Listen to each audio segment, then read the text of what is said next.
तो इसी के साथ जो है इन्होंने अपना टॉपर भी हुए और अपना परसेंटेज भी अच्छा बना लिया और इंक्रीमेंट भी इनका आ गया। ठीक है, तो जय हिंद साथियों, मैं अनुज कुमार आप सभी का एग्री न्यूज के ऑनलाइन प्लेटफॉर्म पर स्वागत करता हूं। आई होप आप सभी लोग स्वस्थ होंगे, मस्त होंगे, जबरदस्त होंगे।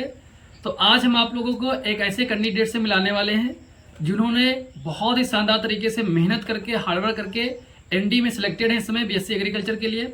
और साथ ही साथ इन्होंने कैसे 11th में 12th में तैयारी की है और अच्छी तरीके से अपना जो है स्कूल के टॉपर भी रहे हैं। और साथ ही साथ मेन इनकी बात यह है प्लस पॉइंट कि इन्होंने घर के काम जैसे होते हैं ना, ग्रामीण क्षेत्रों में जैसे कार्य होते हैं, जैसे खेती का कार्य होता है, ये सब भी करते थे। और साथ ही साथ इसके साथ अपने स्कूल के टॉपर होना, साथ में आप यूपी कैडेट क्लियर करके एडमिशन लेना, ये बहुत बड़ी बात है।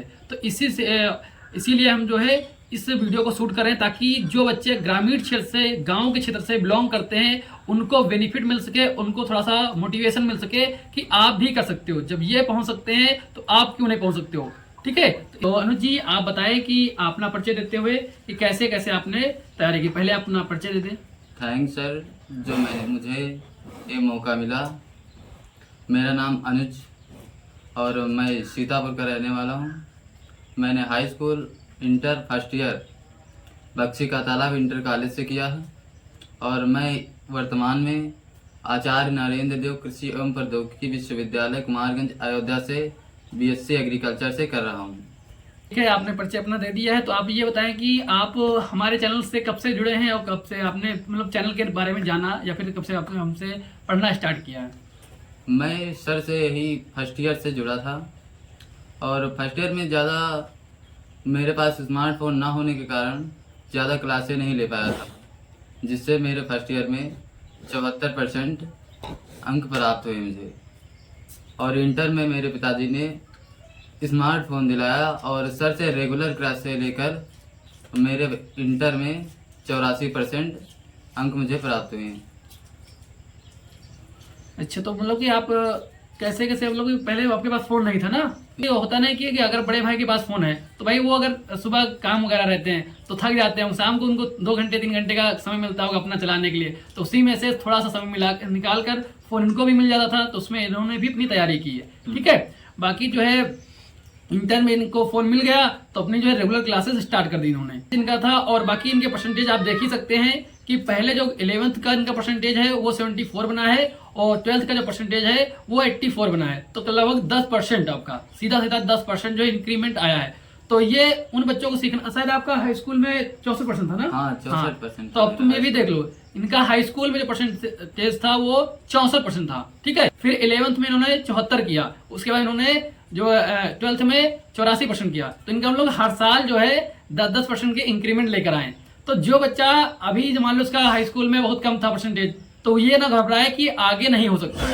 एक तो प्लस पॉइंट आपको सीखने को इनसे ये मिला। ठीक है, और धीरे धीरे मेहनत करके, और दूसरी चीज इनके पास फोन भी नहीं था। ठीक है, तो धीरे धीरे मेहनत करते हुए इनका हर साल जो है परसेंटेज इंक्रीज हुआ है। तो आप भी अगर तुम्हारा परसेंटेज है हाई स्कूल में कम हो गया, इंटर में कम हो गया, 11th में कम हो गया, तो आप इंटर में अपना बढ़ा सकते हो। तो ये चीज आपको इनसे सीखनी चाहिए। ठीक है, तो आपने लगभग कितने घंटे पढ़ाई की है? लगभग मैं सामान्यतः गांव का मतलब रहने वाला हूं, तो यहाँ पर एग्रीकल्चर के कुछ काम भी करने होते हैं, जैसे कि गेहूं की कटाई, बुआई, धान की कटाई, बुआई, ये सब काम करते हुए मैं लगभग 2-3 घंटे मुझे मिलते थे। और उसके साथ में 2-3 घंटे में एकदम शिद्दत से पढ़ता था और वीडियो देखकर काम भी करते रहता था और वीडियो सुनता भी था। और उसी से मैंने नोट्स बनाए और बढ़िया तरीके से तैयारी किया। और फिर तैयारी करने के बाद एग्जाम में मेरे 10% का वेरिएशन इसमें इंटर और फर्स्ट ईयर में हो गया। वेरिएशन भी है और टॉपर भी हो गए अपने कॉलेज। समझ लो, इन्होंने काम भी करते रहे साथ ही साथ, और साथ ही साथ जो है इनका काम ये था कि जैसे कि ये पढ़ रहे हैं। ठीक है, ठीक है, पढ़ रहे हैं और उसके साथ से काम भी कर रहे हैं और साथ ही साथ पढ़ रहे हैं, दोनों चीजें एक साथ इनकी चलती थी। ईयरफोन से वीडियो सुनते रहते थे। समझ लो, काम भी इनका चल रहा है कंटिन्यू और पढ़ाई भी ईयरफोन लगा के आराम से उसकी वॉइस के अपना सुन भी रहे हैं। जैसे एमसीक्यू वगैरह हो गया, आराम से समझ में आ जाते हैं इसे। ठीक है, क्योंकि थ्योरी शायद ना समझ में आए क्योंकि वीडियो देखनी पड़ती है, लेकिन अगर एमसीक्यू आप पढ़ रहे हो तो आराम से तुम कर सकते हो ऐसे करके। ठीक है, तो साथ ही साथ घर के काम भी और साथ ही साथ और बाकी ट्रैक्टर वगैरह चला लेते हैं ना सर। तो ट्रैक्टर वगैरह सब चलाते हैं, तो काफी इनका काम यही सब है। ठीक है, जैसे ट्रैक्टर चलाना हुआ, ये सब चीजें, वो ट्रैक्टर में से साउंड वगैरह होते हैं उसमें भी कभी लगा दिए, हाँ। तो ऐसे करके अपना मैनेज करते थे। ठीक, तो इसी के साथ जो है इन्होंने अपना टॉपर भी हुए और अपना परसेंटेज भी अच्छा बना लिया और इंक्रीमेंट भी इनका आ गया। तो जो बच्चे इस समय जो है तैयारी कर रहे होंगे उसमें बोर्ड एग्जाम में, 11th में हो चाहे वो 12th में हो, उनके लिए तुम क्या करना चाहोगे? कैसे अपने आप को ध्यान रख सकते हैं, कैसे अपनी तैयारी को बेहतर कर सकते हैं कम समय में? मैं ये कहना चाह रहा हूँ उनके लिए कि जितनी देर वो पढ़ें तो एकदम उस पर पढ़ाई पर अपना ध्यान दें, अदर चीजों पर ना दे ध्यान। जैसे कि होता है ना कि कुछ बच्चे ऐसा होता है कि वो 8 घंटे से पढ़ रहे हैं, ठीक है, वो 8 घंटे से पढ़ रहे हैं लेकिन उनको कितना याद हुआ ये पता नहीं, क्योंकि उसके साथ वो रील भी देख रहे हैं, कभी कभी बीच में कुछ और भी काम कर रहे हैं फोन पर, ठीक है। लेकिन इनका कहने का मतलब ये है कि अगर आप 2 घंटे पढ़ें लेकिन शिद्दत से बिल्कुल फोकस करके आप 2 घंटे बस पढ़, यही कहने का मतलब है ना। हाँ, तो आगे बताइए फिर क्या संदेश है आपका? और जितनी देर अगर पढ़ रहे हैं और सर के जो नोट्स और वीडियो चलाते हैं, मैक्सिमम क्वेश्चन इंटर और फर्स्ट ईयर में फंसे थे। एमसीक्यू तो बहुत ज्यादा 3-4 के आसपास फंस जाते थे, 5 होते हैं एमसीक्यू, उसमें थे 4 एमसीक्यू फंस गए थे उसमें इंटर में, मेरे में। और यही कोई लॉन्ग सुबह क्लास आती थी ना एमसीक्यू हाँ, जो सुबह लाते थे, जैसे कि आज एग्जाम है आपका और सुबह एमसीक्यू की आती सीरीज, वही 6 बजे सुबह लाते थे 50 एमसीक्यू, उसमें से काम हो जाता था आपका, ये है ना। हाँ, लगोतरी भी फंसते थे और थोड़े मतलब कि कम समय में ज्यादा कंटेंट मतलब मिल जाता था, क्योंकि समय इतना नहीं मिलता था ना। जैसे कि आपका एग्जाम जो चालू होता है फरवरी में, तो उससे बस जस्ट पहले 2-3 दिन पहले ही मैं वीडियो स्टार्ट करता हूँ। लेकिन इस बार जो है ना, इस बार बच्चों को बताते हैं तुम लोगों का सिलेबस पहले से कवर हो रहा है। आप लोगों को पता होगा कि सहयोग बैच हमारा चल रहा है, उसमें पहले से ही सब कुछ कवर हो रहा है, बच्चे को काफी जुड़े भी हैं इसमें और अपना सिलेबस पहले से ही कवर कर रहे हैं, ठीक है। और बच्चों ने इसलिए सहयोग भी राशि दी है मुझे, ठीक है, लगभग 200 रुपए का बैच है पूरा, उसमें बच्चों ने सहयोग किया कि सर आप पहले से पढ़ाइए तो हम और अच्छा कर सकते हैं, क्योंकि पिछली बार की टॉपिक जो है अपने यहाँ से था, तो इस बार बच्चों ने सर कि आप सर पहले से ही पढ़ाएं तो ज्यादा हम अच्छा कर पाएंगे इससे, ठीक है।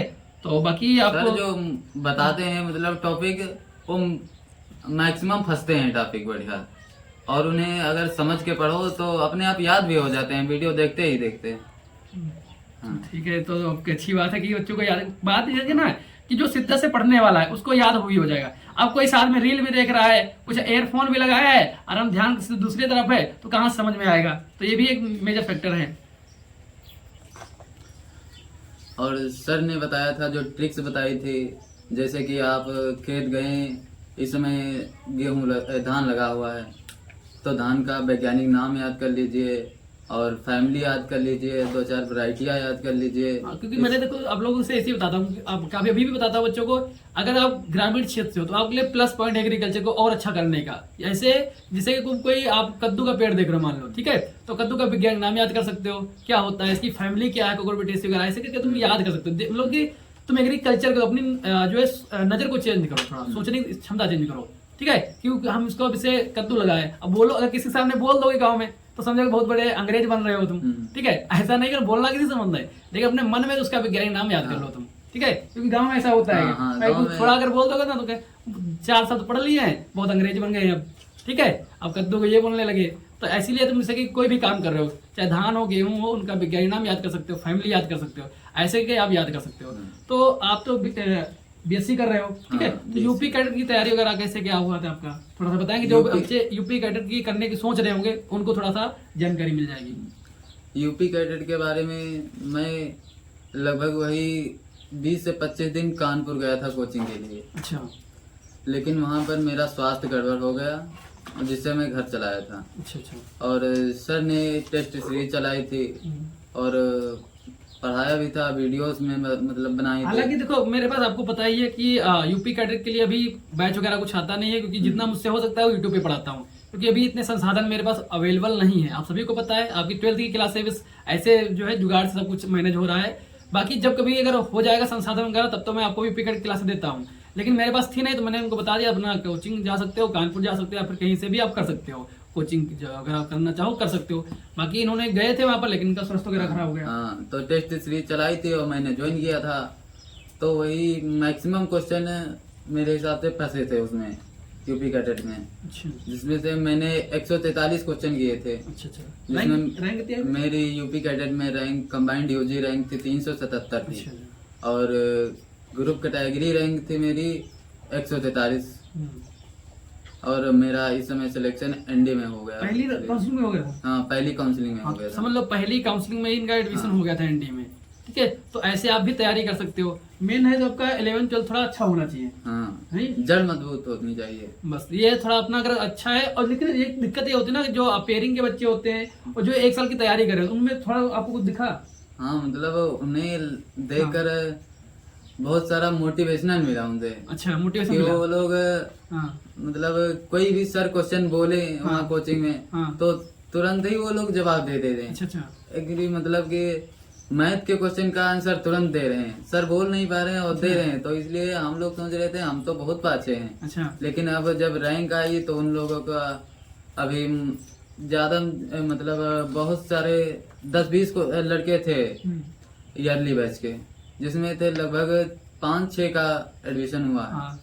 तो और ये- क्रैश कोर्स में ज्यादातर लड़कों के हो गया।